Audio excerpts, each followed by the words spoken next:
over to you. All right, thank you. Morning. I'm Pamela Manor, Chair of the Commission on School Accreditation. This regular scheduled meeting of the Commission on School Accreditation is being held today, Tuesday, September 16, 2024, at 8:30 a.m. by teleconference from the Senator Gray Harris Boardroom, 359 Northwest Street, Jackson, Mississippi. The meeting is being live streamed via the MDE YouTube channel. An audio recording is being made of this meeting, and minutes of this meeting will be recorded. Our first item is the roll call. As I call the names of the commission members, please state the location of your presence for this meeting. Kelly Barfield. Present, Vicksburg. Thank you. Anthony Bryant. Present, Tupelo, Mississippi. Thank you. Dr. Carla Everett. Good morning, President, Longwood, Mississippi. Thank you. Reginald Goen. Present, Sarah, Mississippi. Thank you. Patrice Guilfoyle. Present, Jackson, Tennessee. All right, thank you. Jeremy Ham. Present, Meridian, Mississippi. Thank you. Tony Kirsch.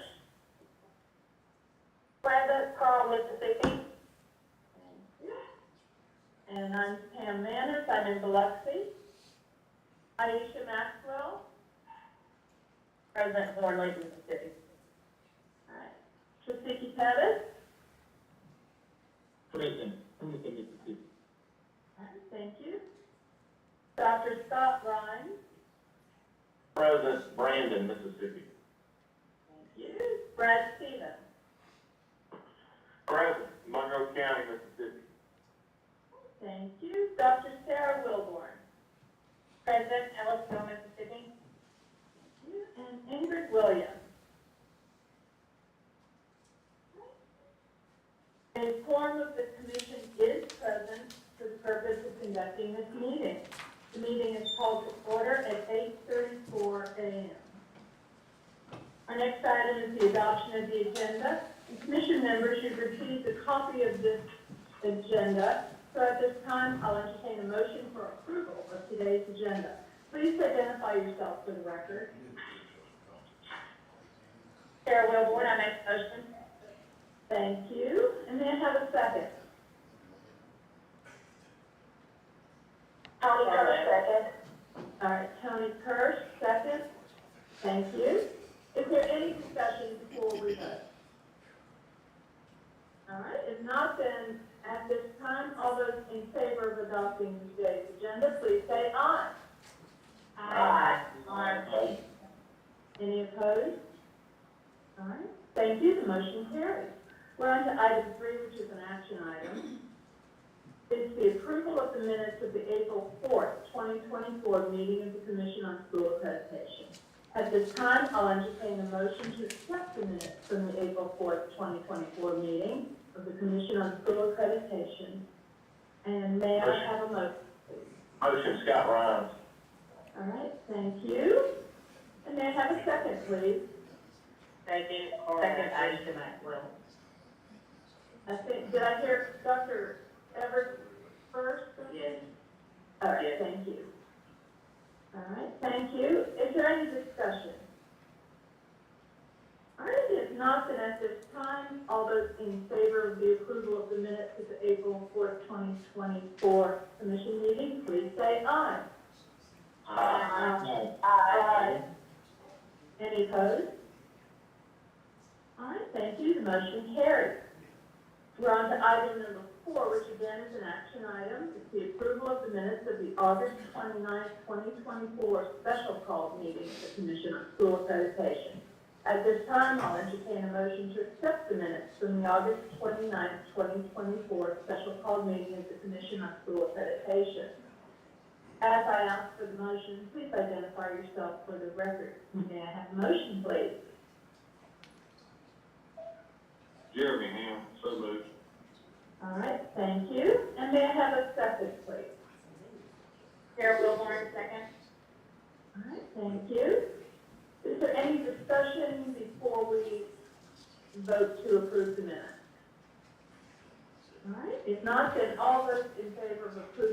minutes of the August 29th, 2024 meeting, please say aye. Aye. Any opposed? All right, thank you. Motion carries. We're on to item 5, which is an information meeting. It's the report of the Internal Review Committee and preliminary accountability results in accordance with Accreditation Policy 3.1.3 of the Mississippi Public School Accountability Standards 2024.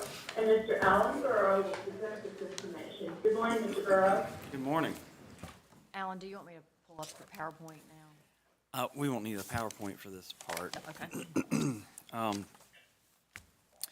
So in accordance with policy 3.1.3, the Internal Review Committee met to consider requests for reviews from school districts regarding the preliminary accountability results for 2024. There were 11 districts that submitted a review of preliminary accountability results. These requests were initially reviewed and then approved or denied based on the business rules. Issues that were not clearly addressed by the business rules were presented to the committee for review, and any information provided by the districts that had personally identifiable information was redacted. The committee reviewed each of the issues and then voted whether to grant the district's request or deny the request. In cases where the district was asking the MDE to do something that was already being done, such as include assessment scores that were already included, no action was taken because no change was necessary. Correspondence was sent to the district superintendents on September the 3rd, 2024, notifying them of the committee's decisions.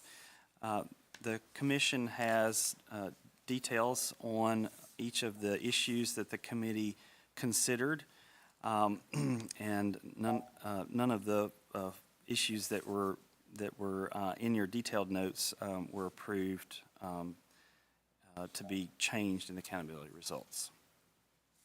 Are there any questions?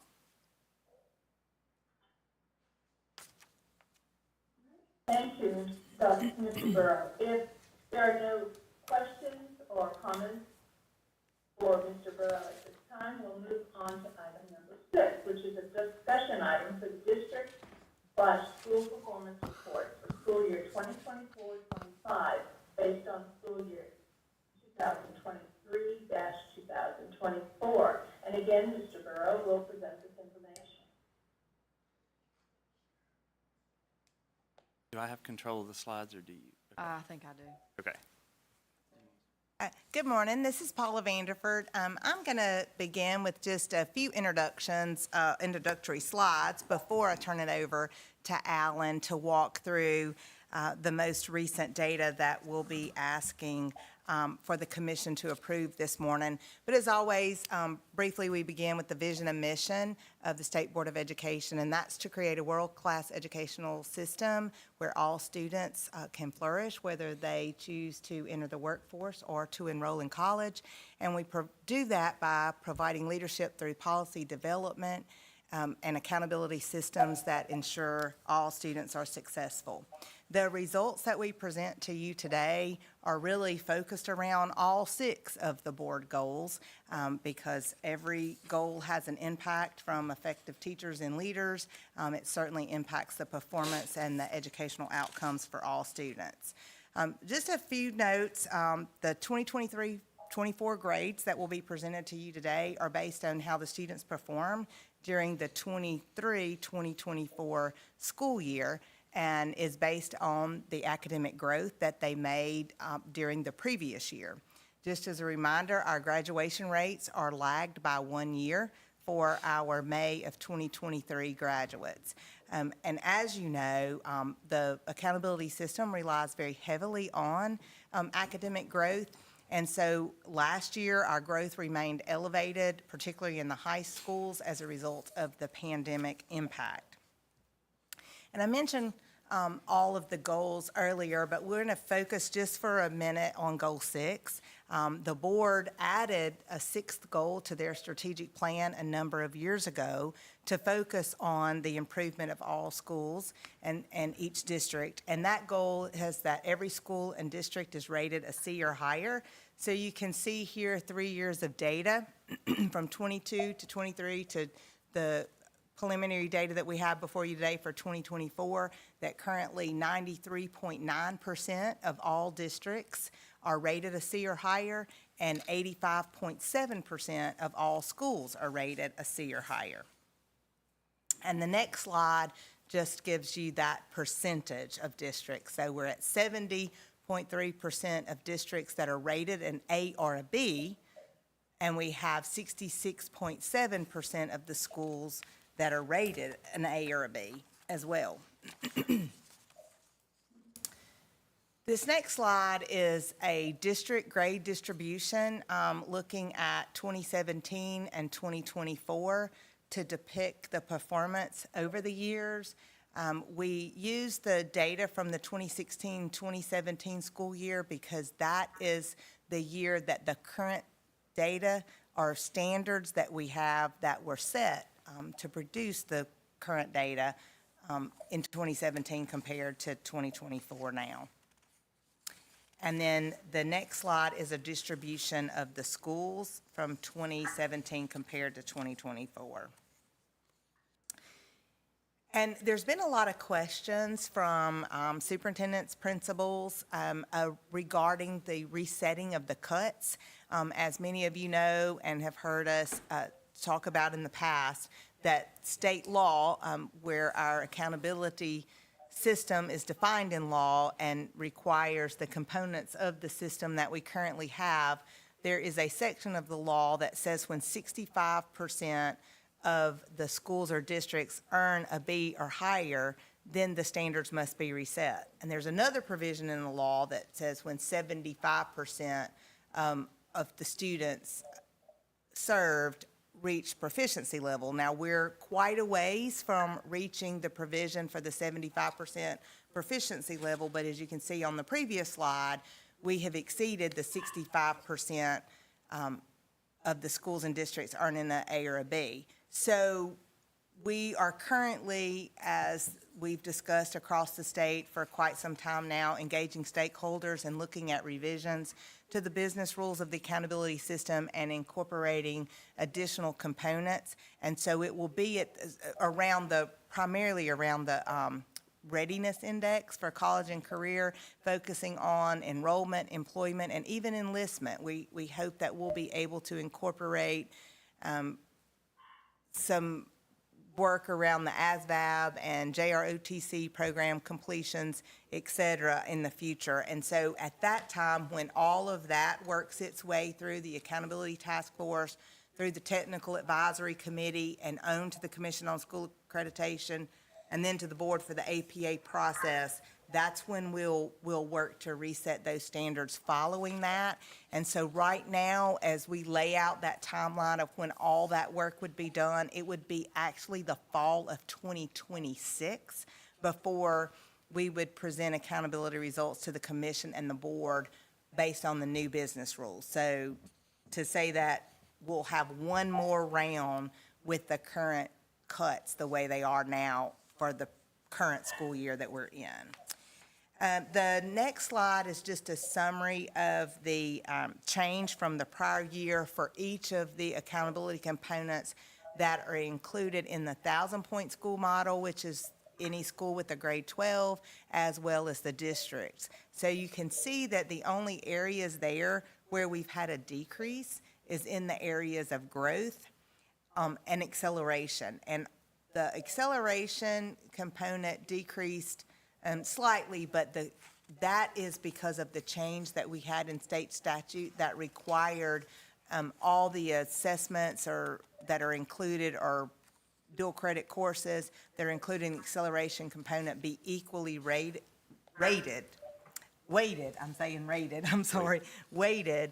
in that component. So we did see a slight decrease there as a result of that change in statute. So at this time, I'll turn it over to Alan, and he's going to walk through the results for both districts and schools, as well as highlight the top 10 performers for districts and schools. Okay, some of this data, such as the next slide, will be included in your backup material on the summary page, but This slide shows the counts and percentages of the A through F letter grade assignments to districts across the state over the past several years. And as Dr. Vanderford mentioned, we set the cuts for districts in 2017, and they've remained the same since. So this includes 148 districts, and just as a reminder, 10 of those are charter schools, as we're required to report charter schools as a district and a school. The next slide will show the change in grade assignments from one year to the next, and hopefully the shading is not as light as it is in your view as it is on the projector, but I'll just start with an example. If you read the chart from the first column, that shows the grade assignments in 2023. So, for example, a B-rated district in 2023, 3 of them went up to an A, 31 remained a B in 2024, and 11 dropped to a C in 2024. So that's, you read the chart from left to right, starting with that first column, and that's the prior year grade. Also to note that this chart will only include districts that have a grade assignment in both years. So you've got 144 districts represented here that have a assignment in both years. All right, the next table will show the components that make up the score for districts. Districts are, we assign a composite score for districts in the same way as we would one large high school. So we aggregate all the students up to the district level and calculate the component scores in the same way as we would a high school. And the next chart will show you the top 10 districts in the state based on that composite score. So at number 1 is Ocean Springs School District, Petal School District, Long Beach, Clinton Public, Bay St. Louis, Waveland, Pass Christian, Enterprise School District, Madison County, Stone County, Newton County, and Union County. And you'll note Newton County and Union Public both have, they were a tie for 10th at 750. Okay, now we'll step into the schools.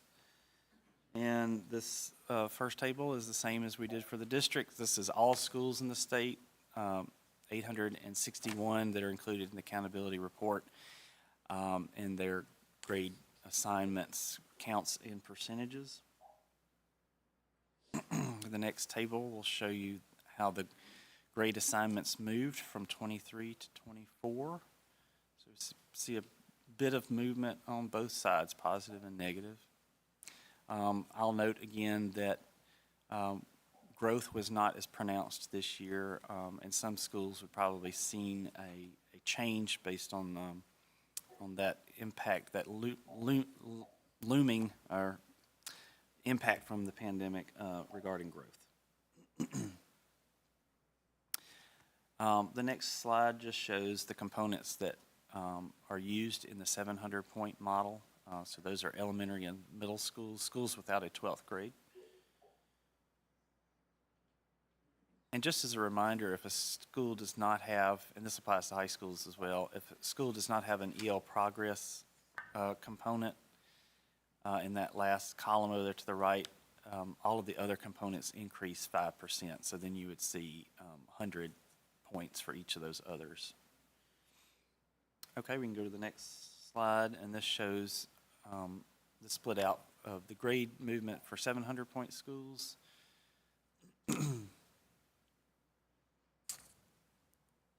And then we have the next slide shows the top 10 700-point schools in the state based on their composite score, with Beach Elementary School and Pascagoula-Gaucher School District being the top performer in the 700-point school category. Did not have any ties in this one. Okay, and we'll move on to high schools. So this is your indicators for high schools, again, consistent with the indicators for districts. And this slide will show you the movement of the grade assignments from 23 to 24. I wanted to point out here on this one that high schools did show more of a decline in their grade assignments. You'll see those counts of 31 and 32 that where schools moved, 31 A high schools moved down to a B from 23 to 24, for example. Again, a reflection of some impact from the pandemic with growth. We had higher rates of growth last year, reflected in high schools, primarily, and also in Algebra 1.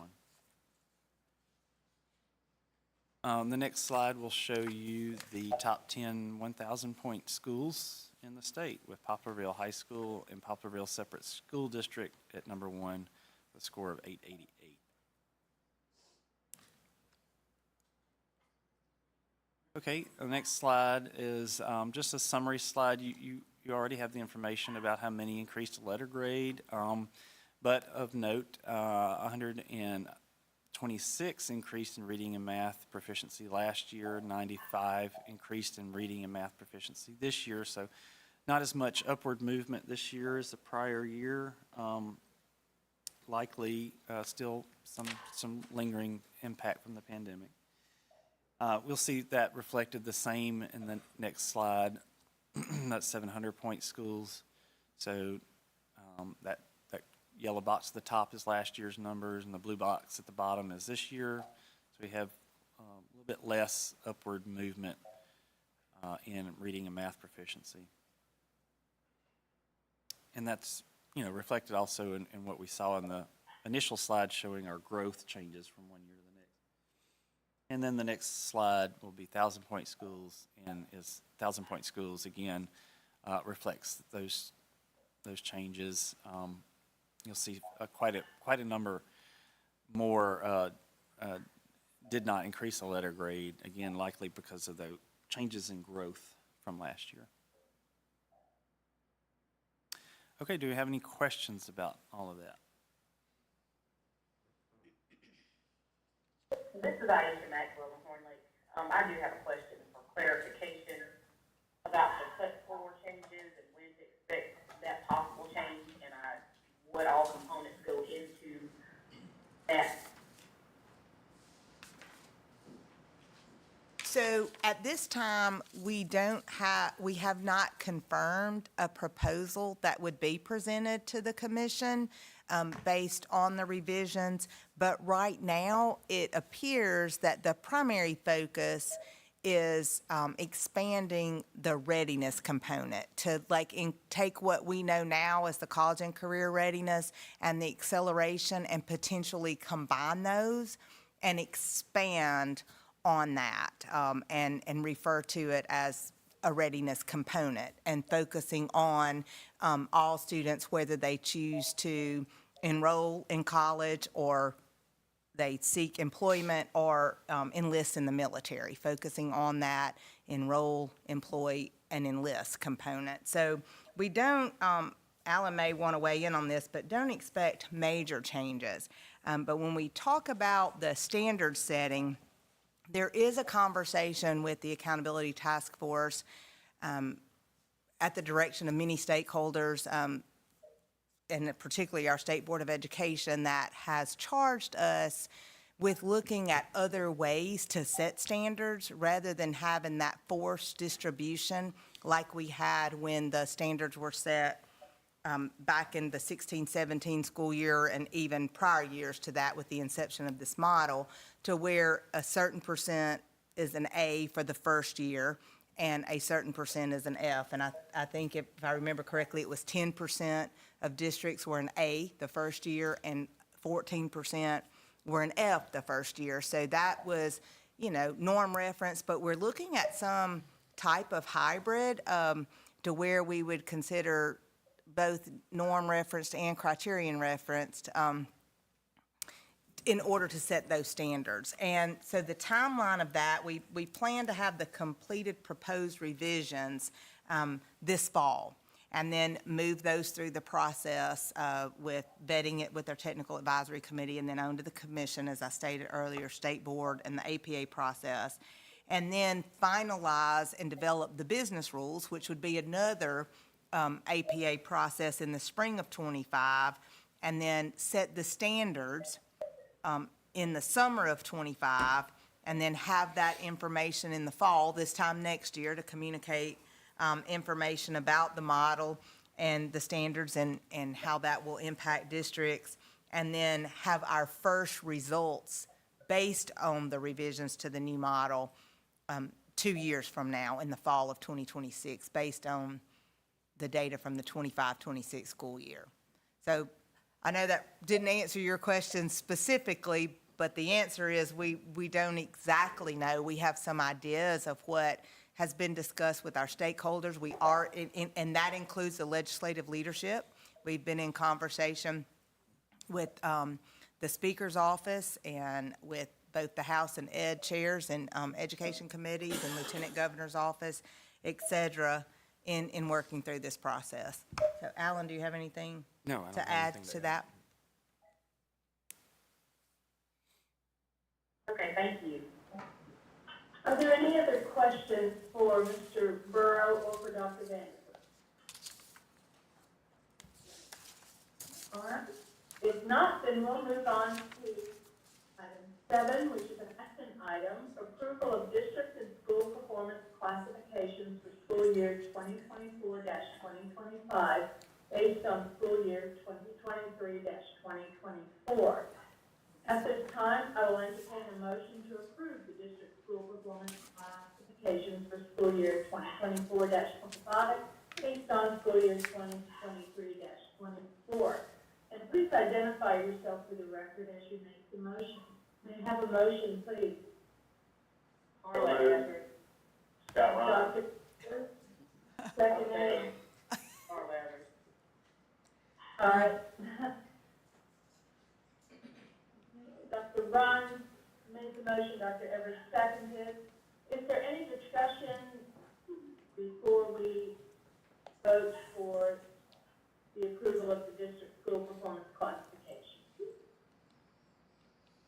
All right, then if not, all those in favor, please say aye. Aye. Aye. Thank you. Any opposed? All right, thank you. The motion carries. And thank you, Mr. Burrow and Dr. Vanderford, for coming in and explaining all of that and giving us that information this morning. Thank you. We are on to item number 8, other business. Thank you. Good morning. We have a visitor with us this morning. Dr. Evans has joined us this morning, and I was gonna just let him have the microphone and the camera for just a moment to introduce himself and tell you guys thank you for all your work today. Can I get you to sit on this end, because there's no camera down there? Dr. Evans, can you sit down here, because there's no camera down there? Oh, you mean Alan and I talked all that time and nobody saw us? I'm just kidding. That's good. Someone didn't start out too good. I spilled coffee on this cheat sheet. I just want to take just a moment to thank you all very much for all the work that you do. This group of individuals, you have a very important job, and obviously the body of work, the information that you just approved, I know you know how many hours of work goes into that, not just from the department standpoint, but the hundreds of thousands of hours that goes into that from our school district standpoint.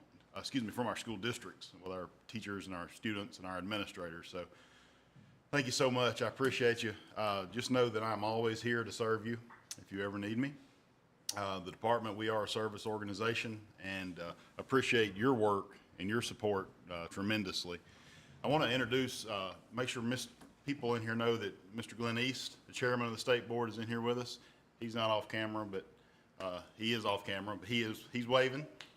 And Dr. Ryan McGehee is here as well, another state board member in attendance, so I appreciate them taking time to be here as well, but thank you so much.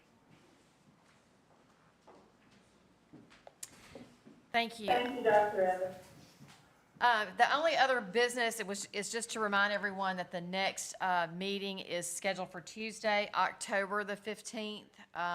Again, it will be teleconference, and I know being on Tuesday kind of throws us off, but it will be on Tuesday morning.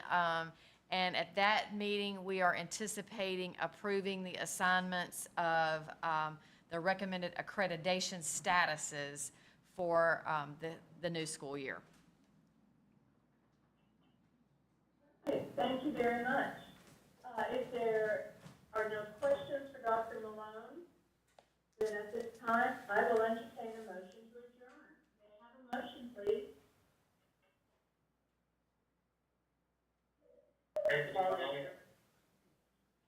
I'm sorry, and I got several at one time. With just one person, please? With the motion?